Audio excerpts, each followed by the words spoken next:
ചെങ്കടലിൽ യമൻ വീണ്ടും അമേരിക്കൻ കപ്പലിനെ ആക്രമിച്ചു. വലിയ രീതിയിലുള്ള തീപിടുത്തങ്ങളും നാശനഷ്ടങ്ങളും ഉണ്ടായതായിരിക്കുന്ന വിവരങ്ങളും പുറത്തു വന്നു.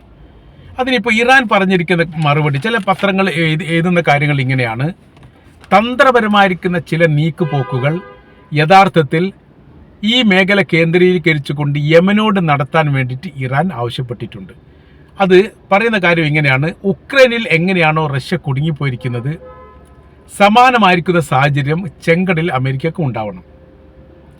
മറ്റൊരു യുദ്ധവുമായി ബന്ധപ്പെട്ട വിഷയത്തിൽ ഇടപെടാൻ പറ്റാത്ത വിധം അവർ വലിയ രീതിയിലുള്ള പ്രയാസം അനുഭവിക്കണം. അതിന് നിരന്തരം ചെങ്കടലെ കേന്ദ്രീകരിച്ചുകൊണ്ട് പ്രവർത്തിക്കുന്ന അമേരിക്കയുടെയും ഇസ്രായേലിനെയും കപ്പലിനെ ആക്രമിച്ചു കൊണ്ടേയിരിക്കണം. നമ്മൾക്ക് നേരെ ഇങ്ങോട്ട് വന്നാലും ആക്രമിക്കണം, ഇങ്ങോട്ട് വന്നാൽ അക്രമം 10 മടങ്ങ് വർദ്ധിപ്പിക്കുകയുമാണ്.